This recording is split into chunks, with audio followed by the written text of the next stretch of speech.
Right then, you lot, ever heard of a car so mental, so brilliantly bonkers, that it could only be dreamed up by a bloke who's had one too many pints of lager?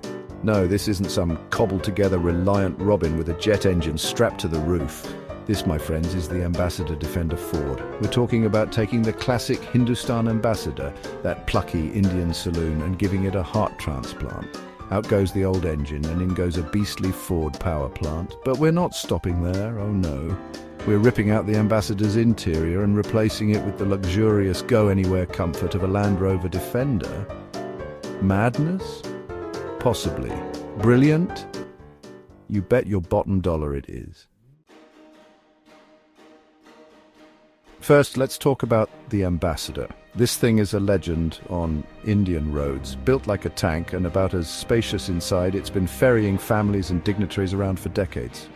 Think of it as India's version of the London black cab, but with a bit more character. Now, I know what you're thinking. The Ambassador isn't exactly known for its speed or handling.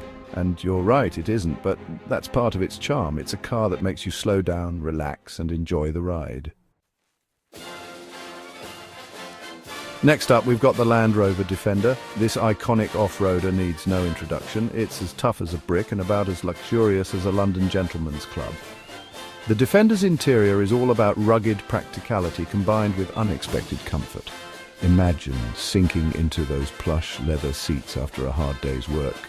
The Defender's interior just oozes quality and sophistication. It's the perfect antidote to the Ambassador's somewhat Spartan cabin. Section 4, the Ford Heartbeat, power and reliability. Now, for the main course, the engine. And we're not talking about just any engine, no sir, we're talking about a tried and tested Ford engine, known for their power, reliability, and that unmistakable V8 rumble. Imagine the Ambassador, that old workhorse, suddenly imbued with the spirit of a Mustang. It'd be like teaching your granny to break dance. Section 5, challenges and triumphs on the open road. Of course, putting all this together wouldn't be easy. It'd be a challenge for even the most skilled mechanic.